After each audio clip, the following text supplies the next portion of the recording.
Open your Bibles tonight. I've been looking at this summer, whenever on how to be led by the Spirit of God. Now, I haven't taught. I did. I looked at what is man, and I looked at the spirit of man. I looked at a couple of weeks. I've looked at the soul of man.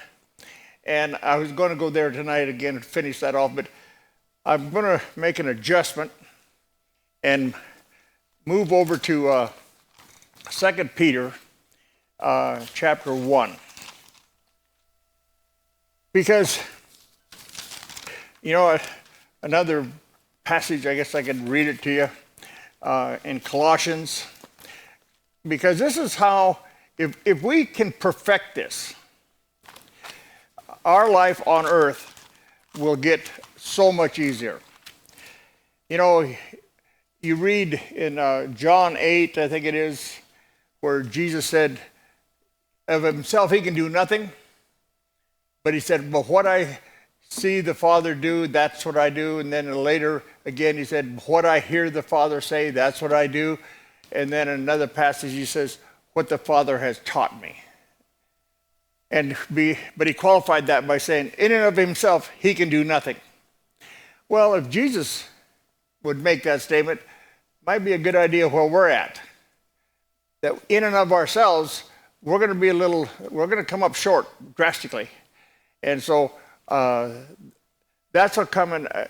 I have mentioned this many times.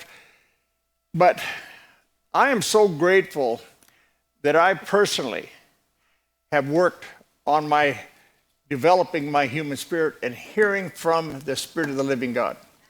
Now, do I ace that test? I've never aced a test in my life, folks. Never. And I haven't aced this one. But I'm telling you what, my success level has escalated drastically just by learning how to hear the voice of God. And how does he speak to me? He doesn't speak to me religiously. When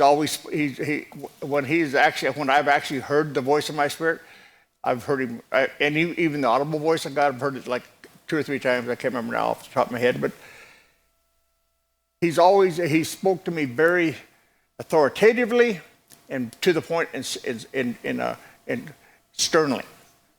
And so that's what he's done. So I'm not disappointed. I don't walk away crying, because he talked to me so bad. I can handle it, and but that's how he does. But I have developed my own human spirit, and I depend a lot. I depend heavily upon what I'm hearing and what I'm feeling on the inside here. In Colossians chapter 3, verse 15, he says this, and let the peace of God rule in your hearts. Let the peace of God rule in your hearts, to the which also you are called in one body, and be you thankful. Just forget about the peace of God and ruling your hearts. Why don't we mark in the last phrase, be you thankful? You want to hear from God? Learn to be a thankful person. Don't be a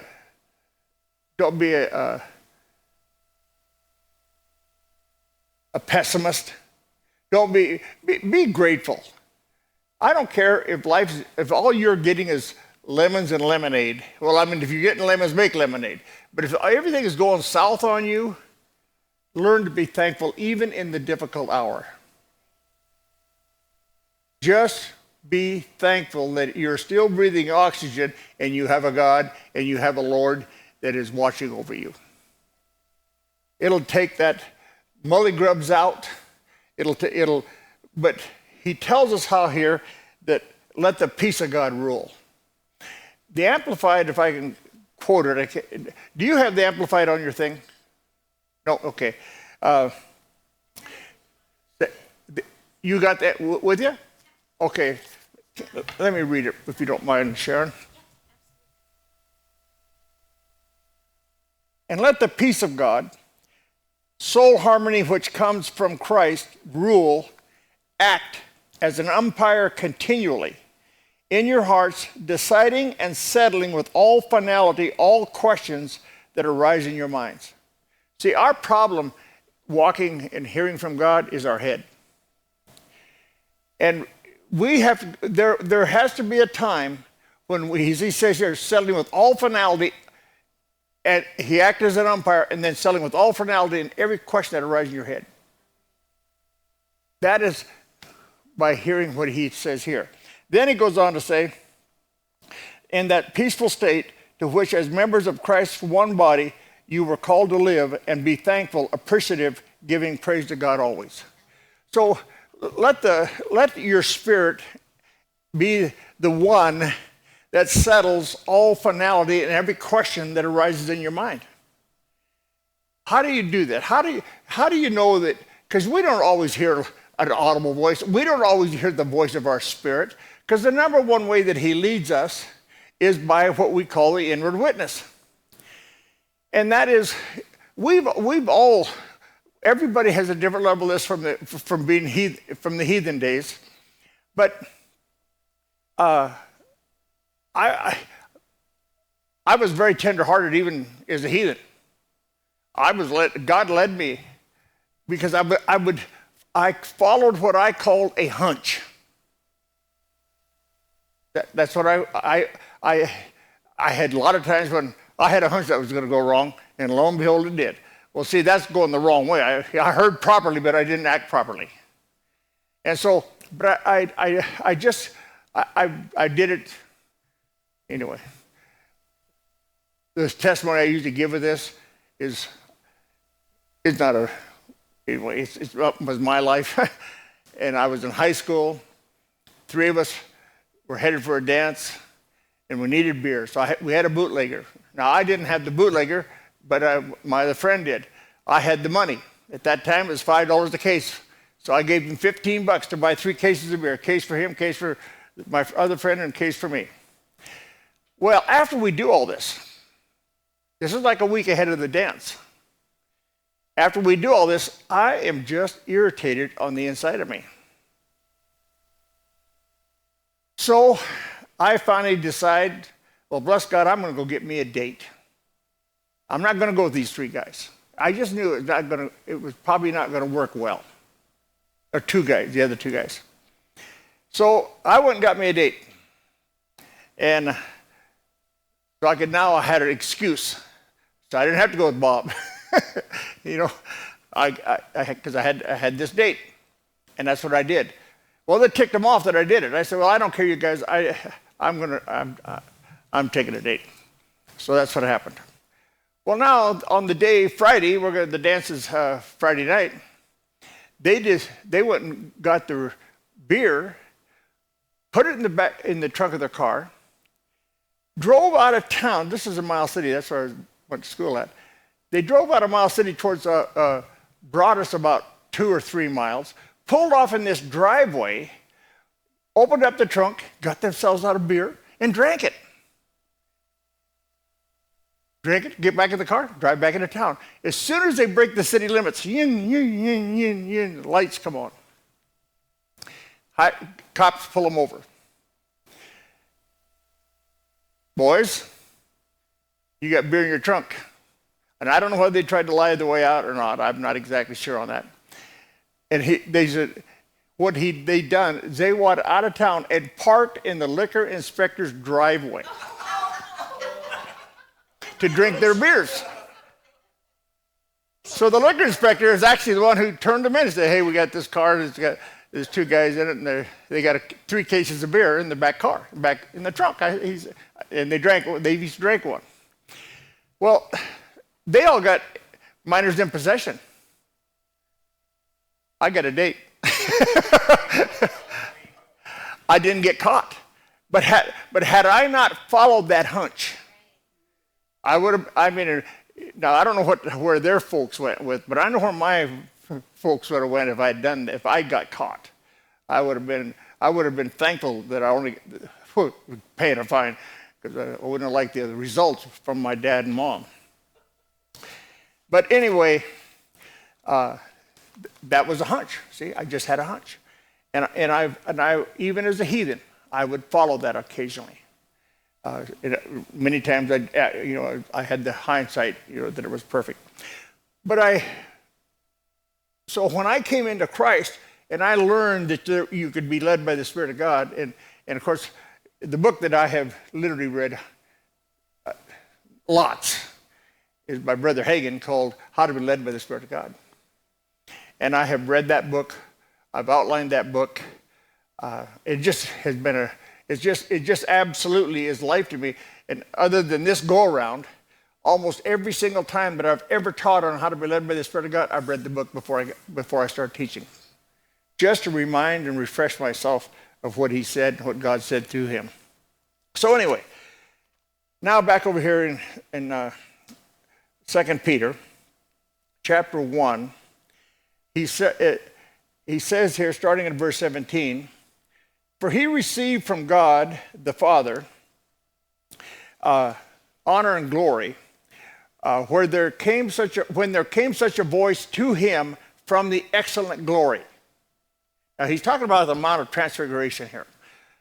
When Jesus took Peter, James, and John to the mount. And of course, Jesus, Elias, and Moses were all transfigured right in front of him. So we got a definition. It's not a definition, but we got a confirmation from 3 witnesses, Peter, James, and John, that actually saw that. And of course, as the story goes, Peter. I read all the different accounts of that this afternoon in Matthew, Mark, and Luke, and I think it's Mark. He says that he makes a little bit of a different light on it, where he says when Peter, they're all transfigured right in front of him, and Peter makes this statement, maybe we need to make 3 altars for you, and of course he gets rebuked for that. But I think it was Mark that made the statement. The reason Peter said that because they were all astonished, and he was looking for words. Well, I've done that almost at funerals. I mean, I hate going to funerals. I love funerals. I love doing funerals, even better than weddings because I don't have to follow rules. But anyway,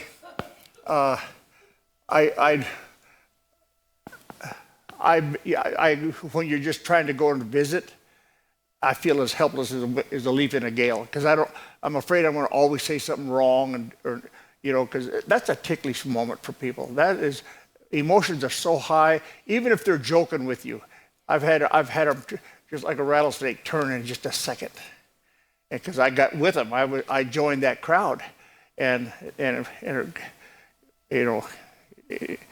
didn't work too well. So I'm very, even if I go to I've done tons of, especially cowboy funerals. I'm called for them a lot, but anyway,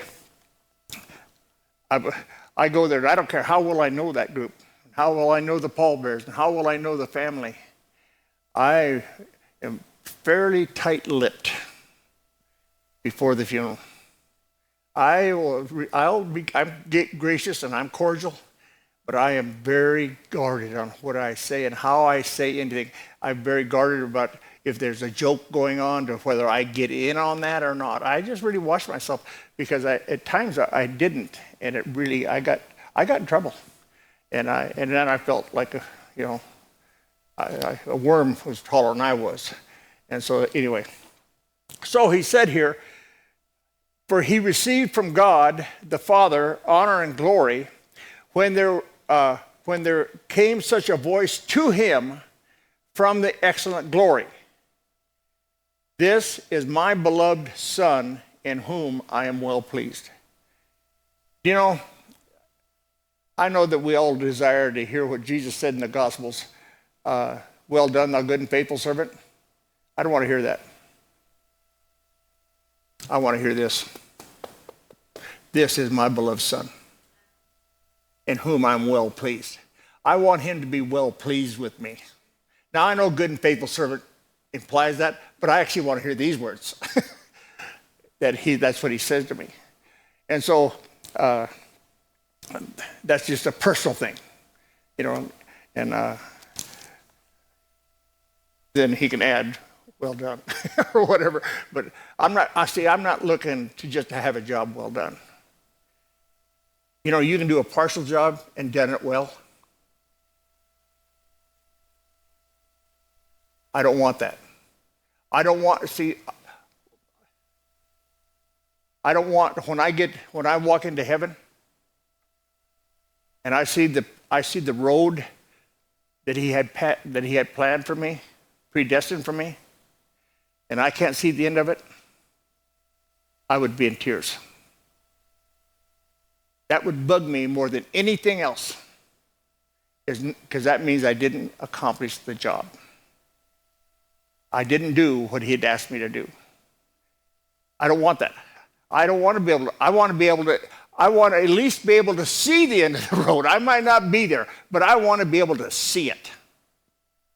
That means because I've been off the road too many times as it is.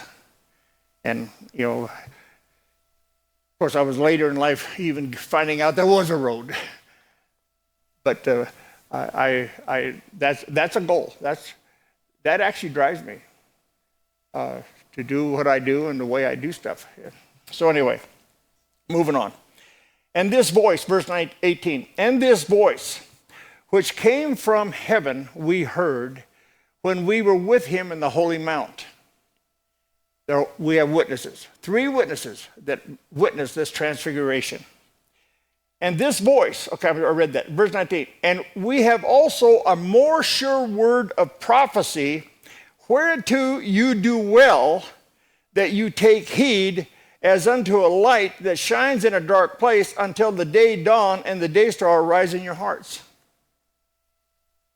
Now, he just got done telling us of what they saw and what they heard from the glory of God, his God talking to his son. Then he makes a statement. We have a more sure word of prophecy than that. Try to top that one. Try to come up with better than that. But he tells us what we have that we sometimes don't see.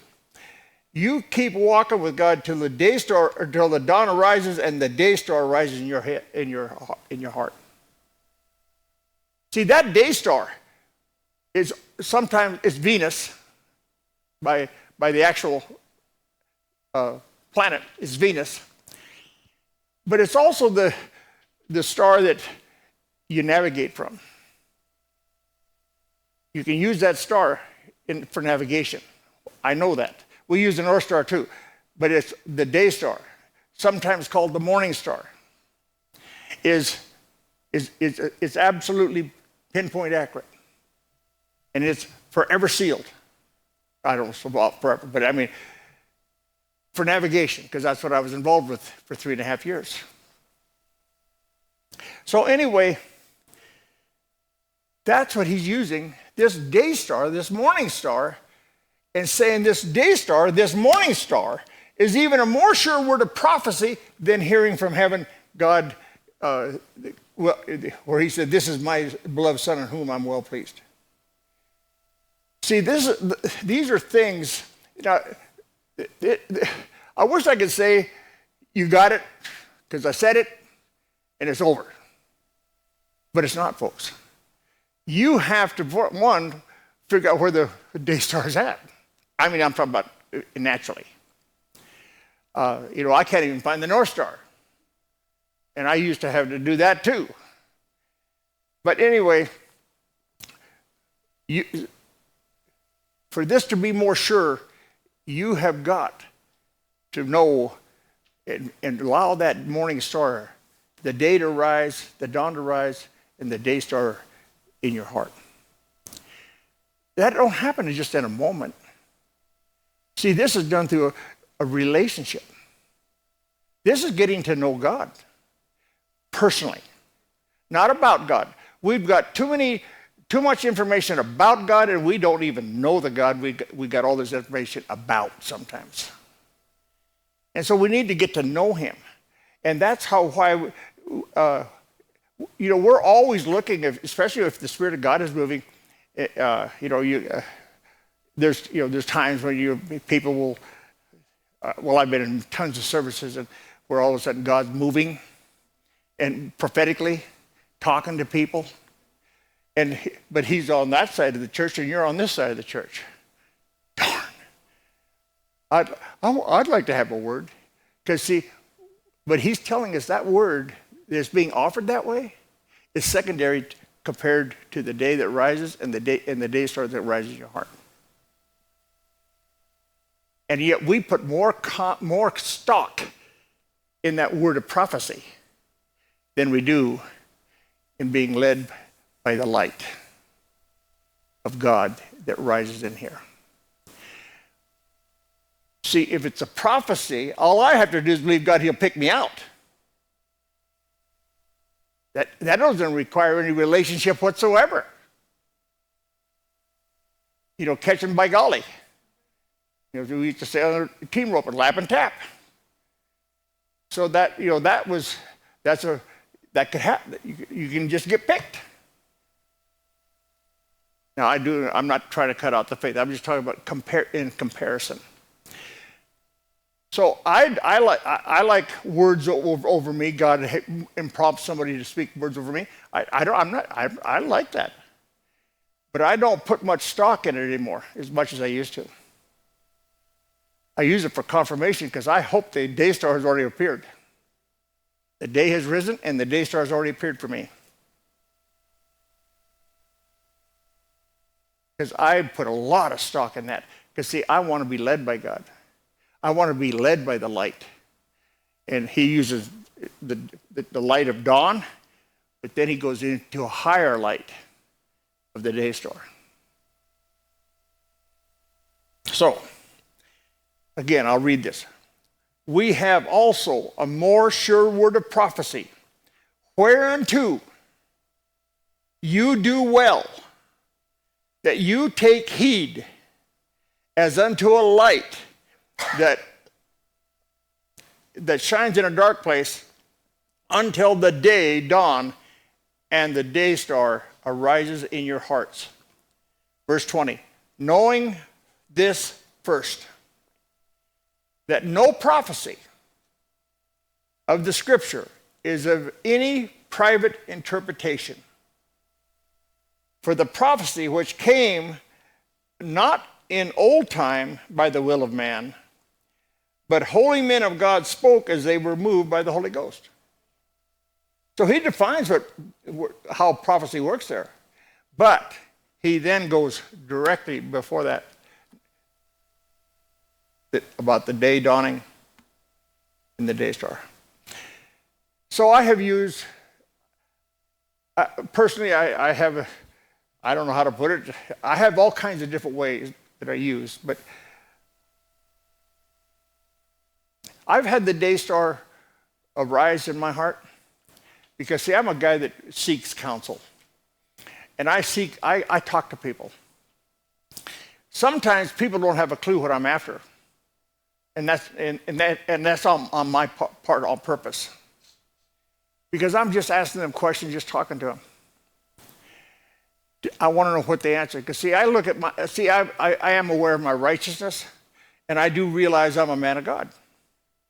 And I'm talking to a man or woman of God. So I put stock in what they say. But I see, but what if they tell me, I've had this happen, where ministers that I have great awe and respect for, that told me a bunch of stuff.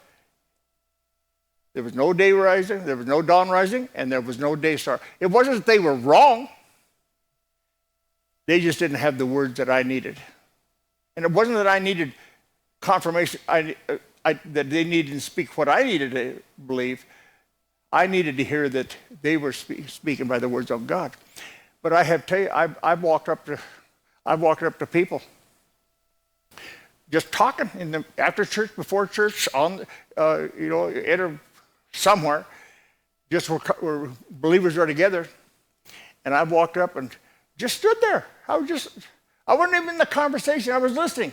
All of a sudden, somebody said something, and the day star in me lit. I mean, they gave me the answer. And you know another thing I found out from this through the years? There's stuff in the scriptures that will just absolutely be black to me. Looking through a glass darkly, I mean, I can't make it make sense.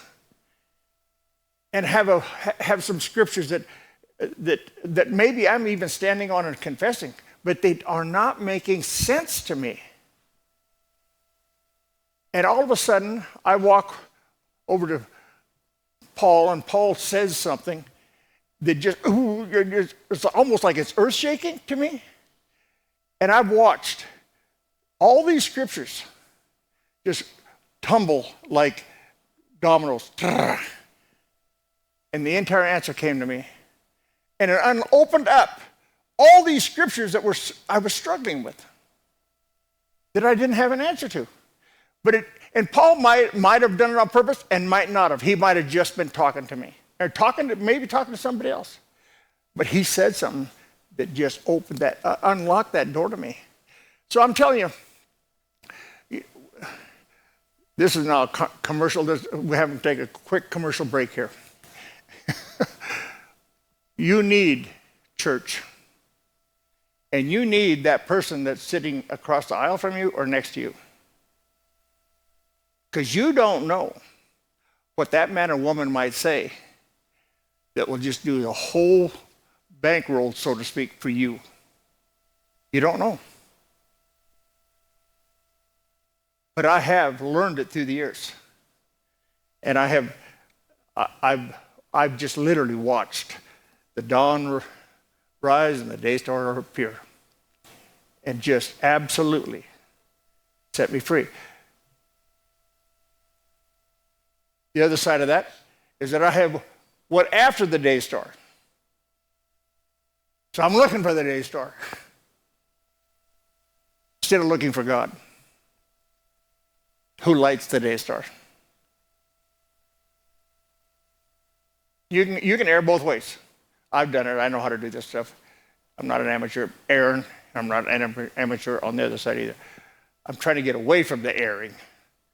Okay, but I just personally put a lot of stock in this passage right here. But the day, light shines in darkness.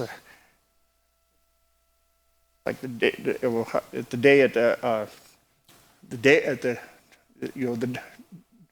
dawn, lights appearing, the day star.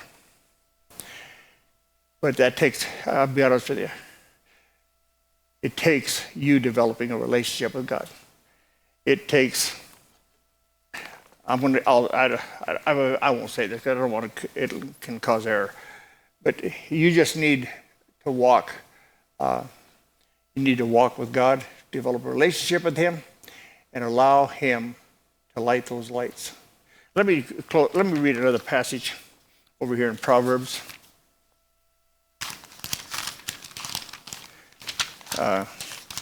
Familiar passage to everybody. But Proverbs 20, verse 27.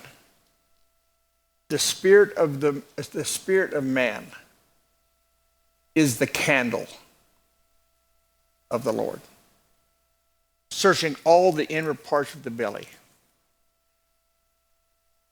What's a candle for? A candle is not for heat. A candle is for light.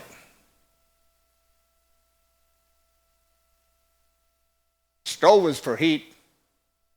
A furnace is for heat. Fireplace is for heat.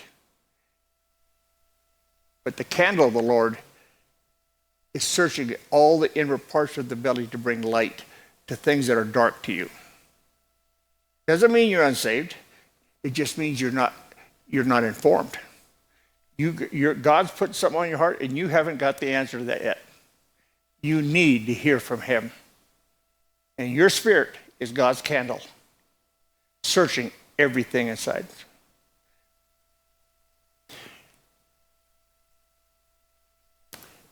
I want to encourage you to work at this. Develop that. Practice listening to God. Father, I have this impression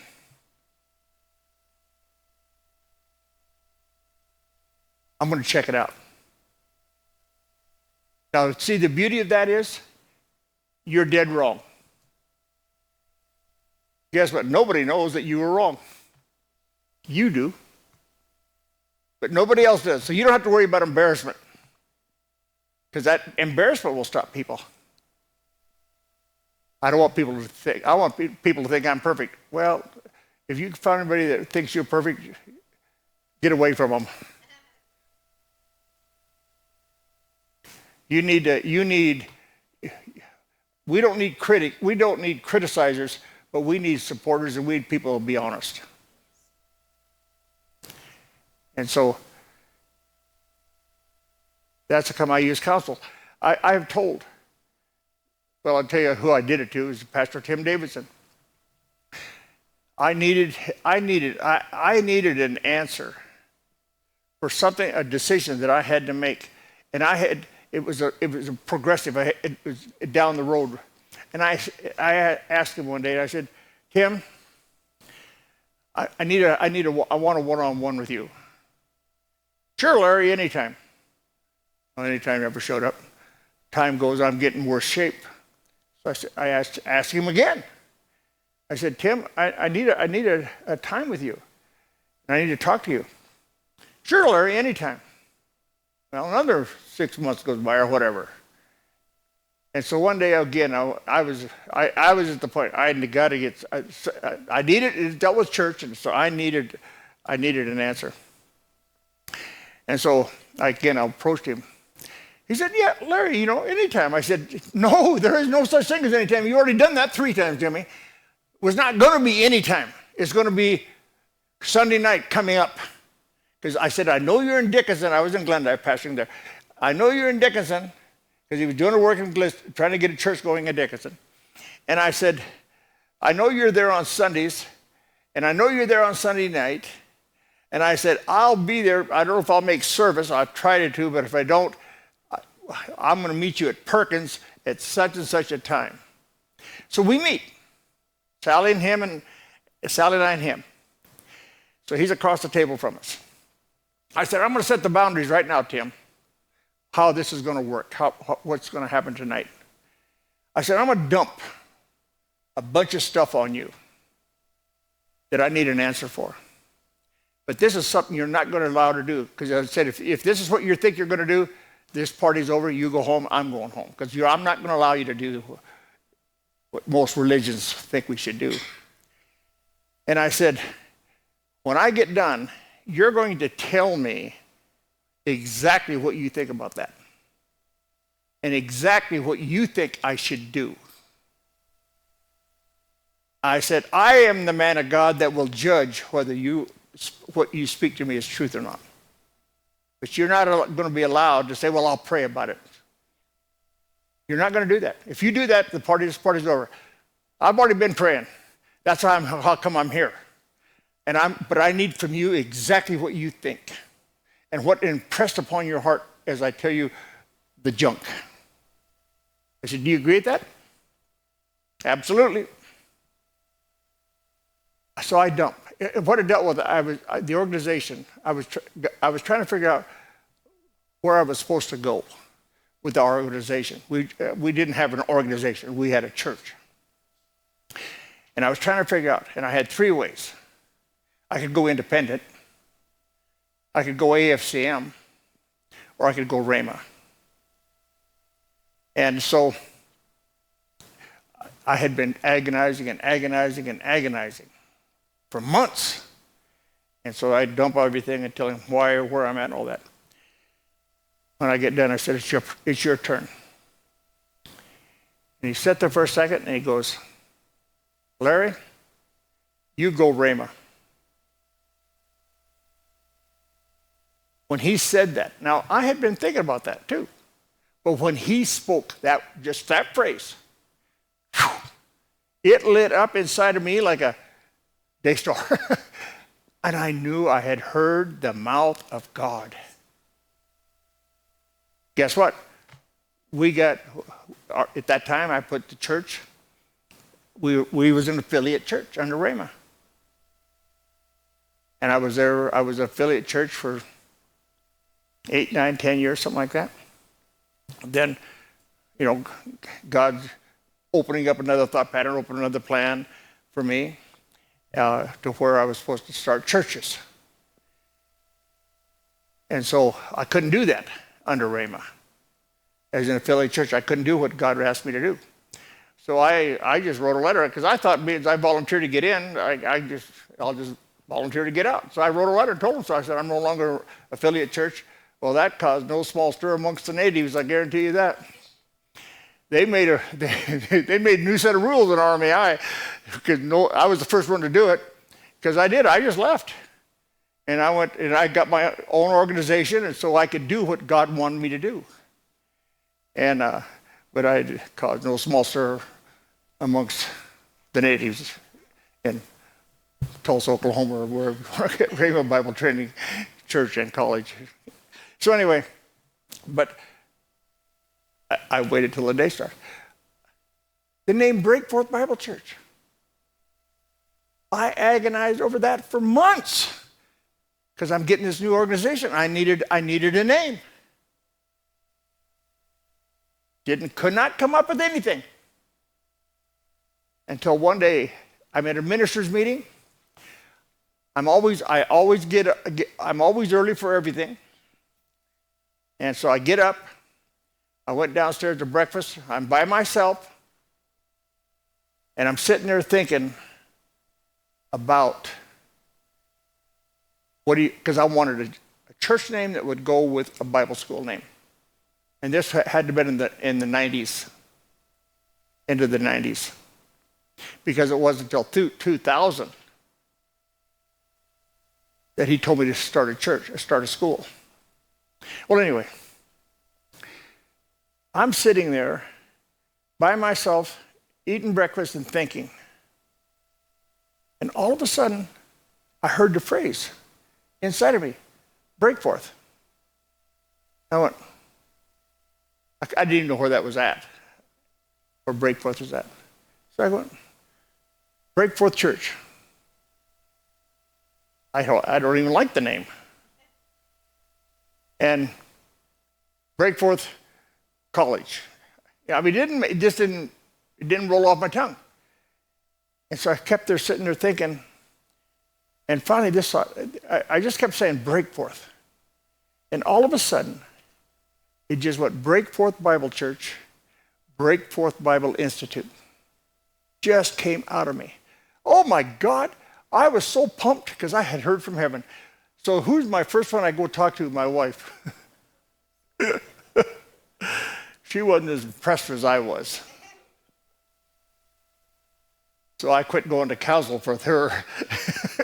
But anyway, that's how God did it for me. And I had been agonizing that over months. But the day star arose in my heart, sitting there eating breakfast, thinking about it. That's called meditation, waiting on God. But it didn't happen in a day or two. This had been going on for months. And I really agonized over that. But I didn't seek counsel for it because who else would? All we knew back then was word of faith. We was the word of life. Everybody had to have faith or life, otherwise, or they weren't a Rhema church. No, I'm changing it completely. But here's what I did though. After I got the name Breakforth Bible Church, Breakforth Bible Institute, I called three ministers that I loved dearly. 2 ladies and a man. Tim wasn't involved in this one. Because I thought, my God, I know that God wants me to change the name, but now that looks like complete flakiness. You don't have you're just a flake. And I called 2 ladies, that one lived in Tulsa, one lived in Florida. And I told them, because I knew them well, and I laid out the situation, and I said, I believe God told me to change the name from Word of Life Fellowship to Breakforth Bible Church. I said, does it sound like I'm crazy, that I don't know how to follow God? Is that what it sound like to you? Both of the ladies rebuked me at that moment. Said, absolutely not. Sounds like God to us. To me, and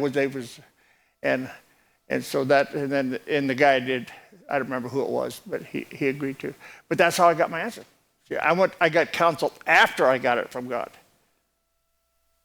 to make sure that because I was afraid I was, I was showing signs of double-mindedness. That's how my mind was running on this. And so I needed to know. So, but I had the name. I was convinced of that, but I wanted to make sure that, I want to know, Bonnie, do you think I'm nuts? Don't answer. I'm using it in the sermon. But that's why I did afterwards, just to see how far off base I was. I mean, even though I was convinced I'd heard. See, I believe in counsel. I want to hear what you have to say. So anyway, let the day start. Walk with God. Let the dawn rise, the day star appear inside. And it's far more sure word of prophecy than hearing a prophecy. I'm not putting down prophecy. I'm just quoting what I read. So praise the Lord.